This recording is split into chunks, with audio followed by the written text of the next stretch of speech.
Hello and welcome to episode 63 of Nugget's Dungeon Terrain. In this episode, I'll be showing the massive build that makes the finale of the Thieves Maze. I'll also show how potentially all of the rooms could fit together. The room is a revamped version of episode 8, the Trophy Room. It will be comprised of two rooms that connect together to make one large section. One part of it will be trap-filled and the other part will contain the rewards. Firstly, these large wall sections for the main part of the large room. Everything here is simply drawn into the foam with the addition of a small eyelet that's been glued into the wall. Some of the walls in this room are mud or clay lined. I wanted to give the impression that this room was slightly unfinished, that the person who oversees the Thieves Maze believed that no one would ever make it this far.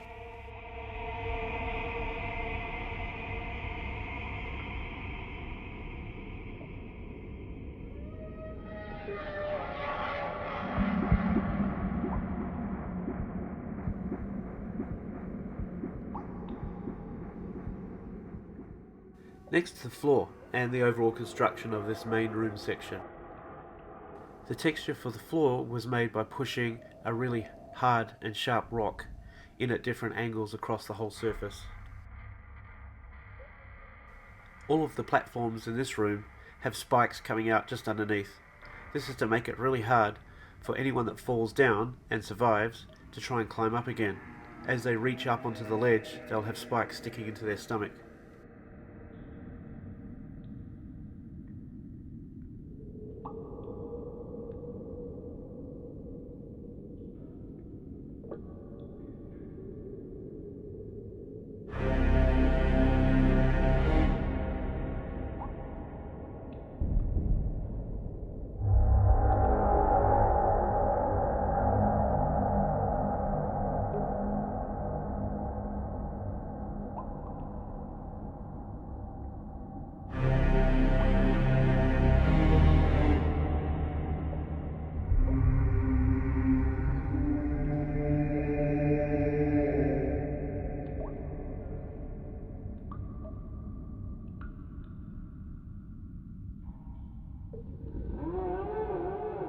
The spikes that will be embedded in the mud and the platforms are all made just by sharpening off the ends of matchsticks and getting this paint treatment.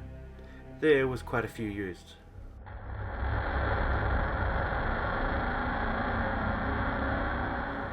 Using a leather making tool, I probed down into the floor section just to get it started so that the square end of the matchstick doesn't rupture the foam too much and need too much repainting. To one side I make a small puddle of tacky glue and touch the bottom end of each spike into it and then push it into the hole.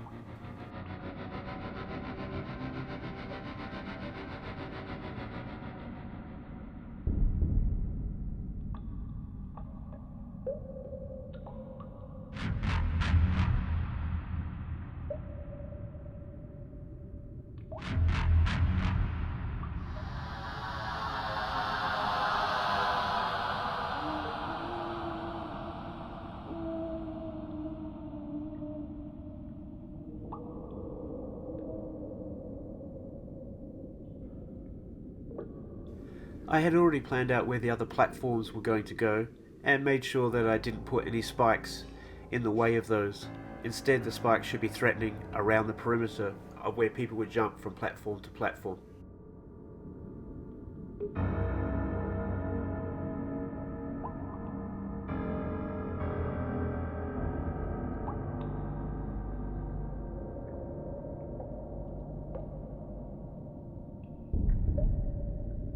The next step is to construct the two small platforms.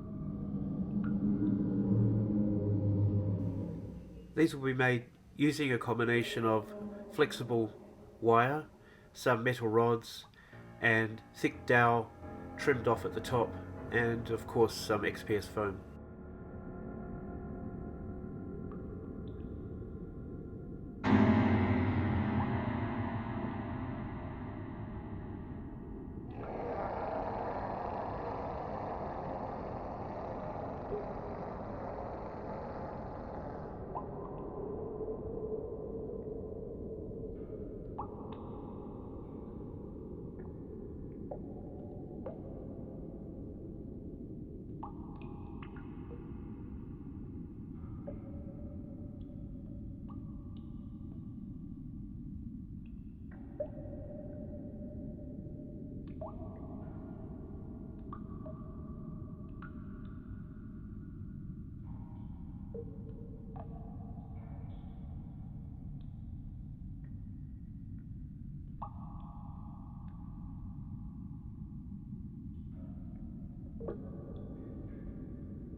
The final feature platform is made primarily from a scrap from a laser cutter.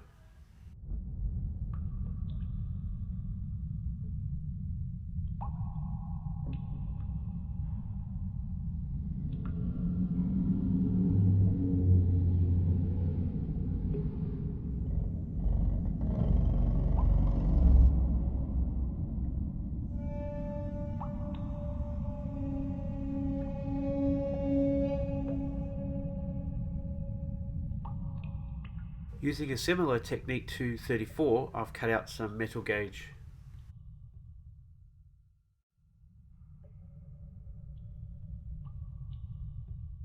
It's hard to see a pen mark on rusted metal, so I've just put some white paint around the inside of the circle so I know where to cut.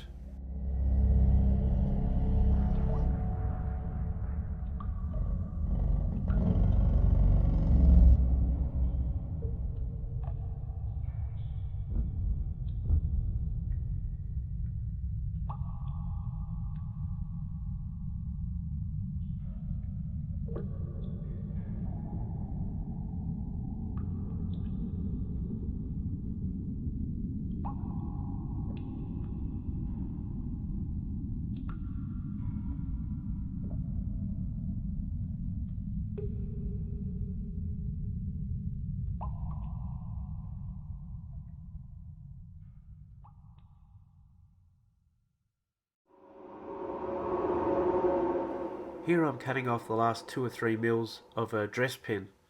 I'm going to use these as rivets in the top of that ring just to break up the flat pattern and make it look a little bit more authentic.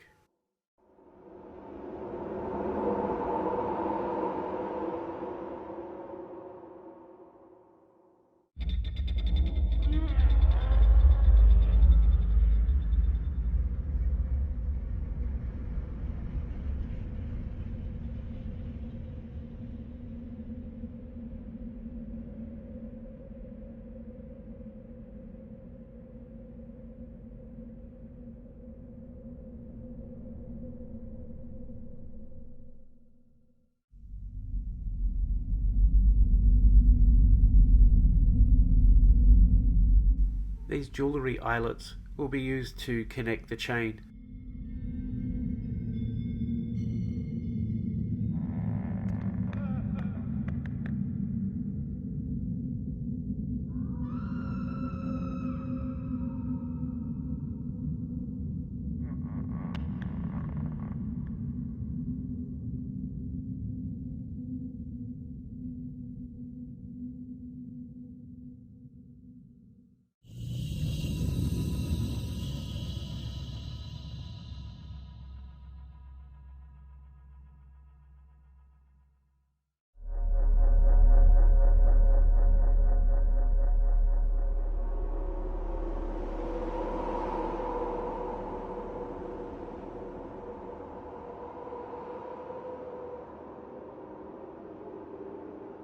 Now to attach the platforms to the model.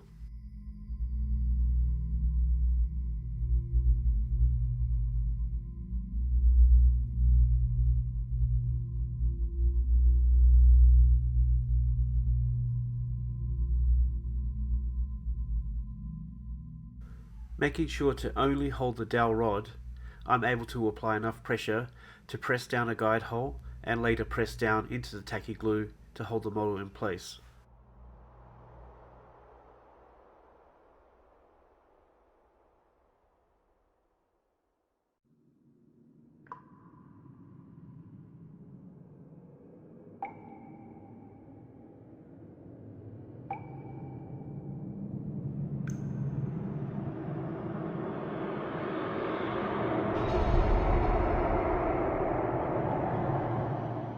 The swinging platform was a lot more of a challenge, made easier by using 2 pliers. Once it was ready to go, I had to detach the chain and take off a couple of lengths to even it out and make it more balanced so that miniatures wouldn't just fall off.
So if this is the final room and another challenging floor layout is not enough, there has to be a way out and there has to be some kind of reward.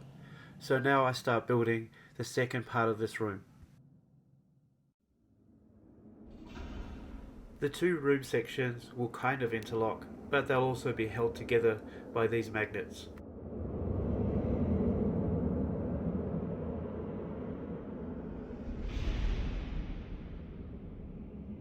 I was going to just press down enough to make an indentation for the magnet, but because this is the shiny part of the foam, I felt that I needed to break the seal and melt it through as well.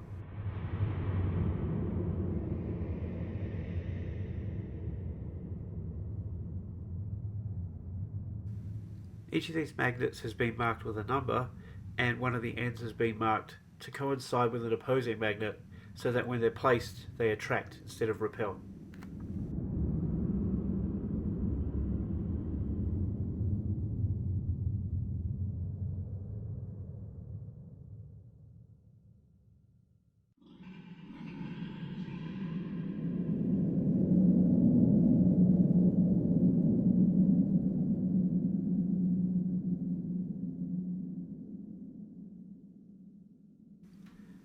Here I'm using white paint again to mark. This time I'm painting over the magnets. When I place this upside down on the other section, exactly where I want it to go, it'll mark where the other magnets need to sit.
With the floor of the raised level ready to go, it's time to build the walls around it and make it difficult to get by.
A large barrier will sit in these spaces, but of course there will be room underneath to crawl.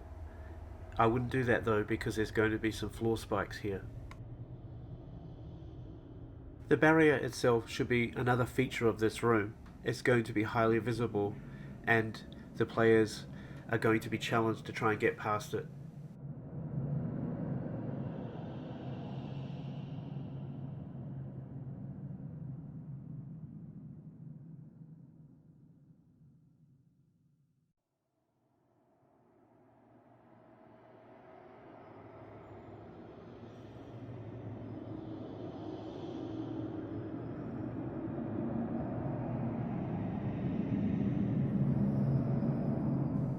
On the player's side are these cogs.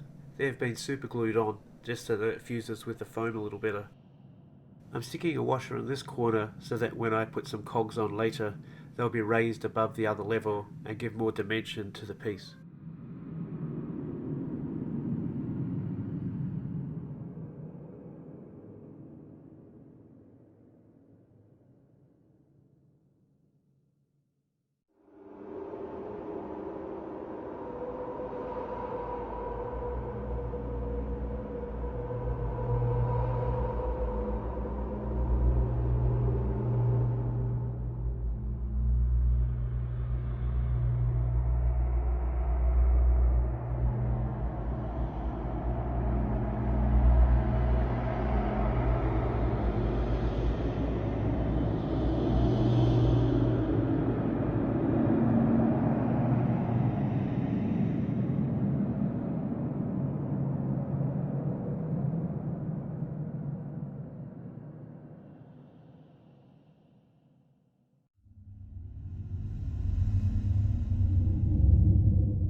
I really like this cog as the final piece. It has a groove in the top, and a player could use it to try and lever the whole mechanism around.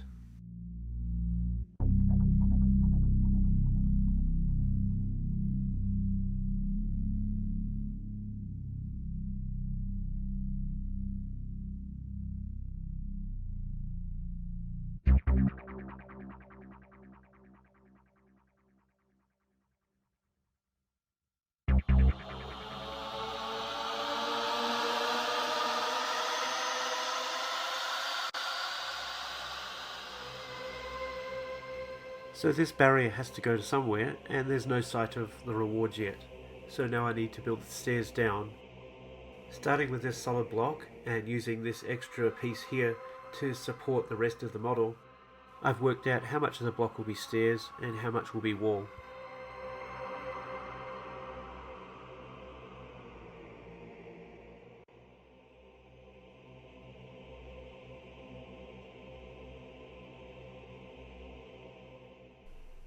So the big block was divided into these sections. Remember that extra supporting bit will be added on to the side. Then the part that will contain the stairs has been split into 1 centimeter gaps with a 2 centimeter base.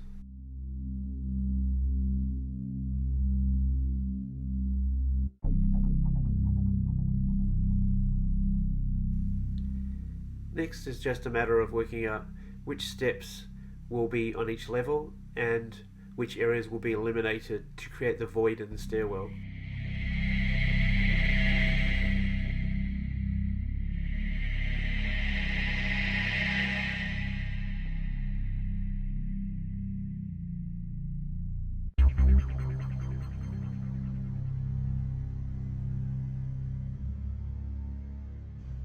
The last space on the 2 centimeter block will be cut in half and turned into a 1 centimeter step as well.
Not wanting these two big black panels right in the middle of all of the featured walls, I decided to put these two overlays in as well.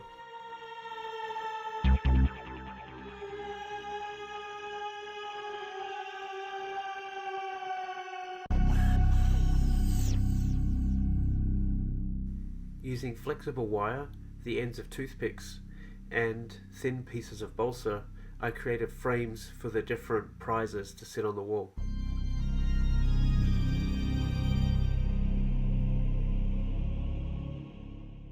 This frame will contain a holder for a helm as well as for a breastplate, so I've custom made two pieces of metal to fit them.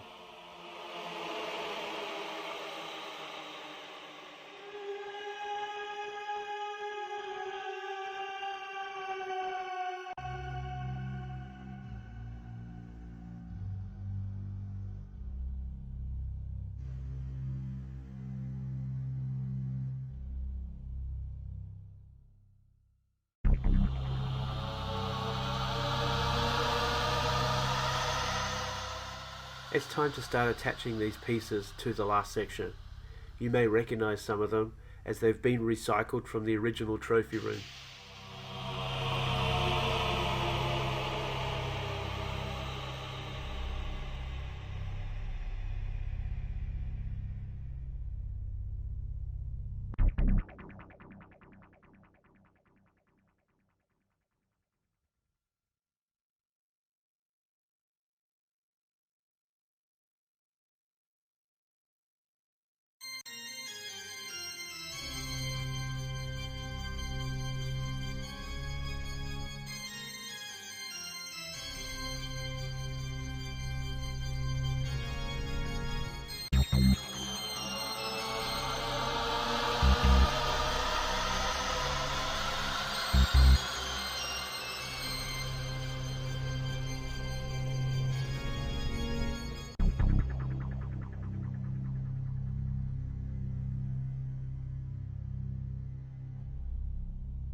Here's a look at how the two subsections join together to make the entire room.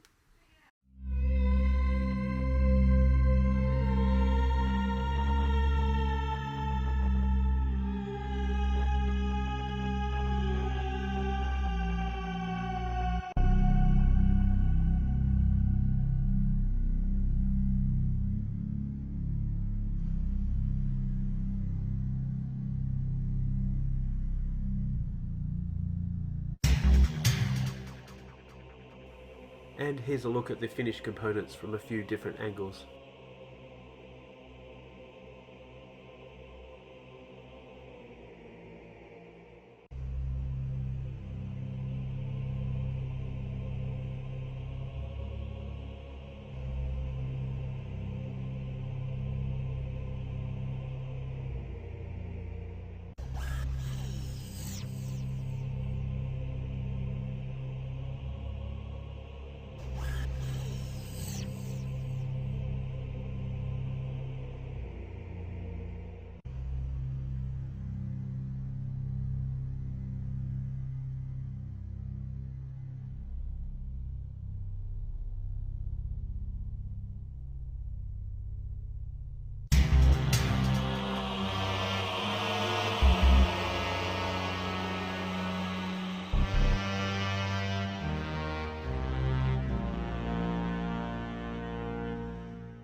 And finally, here's an example of the entire dungeon layout. This is set up on the limited space of my coffee table. If I was using a larger table, I would have it arranged a little bit differently.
So, thanks for watching, and I hope that you've enjoyed the Thieves Maze series. Join me next time in episode 64, where I'll be starting a new themed dungeon.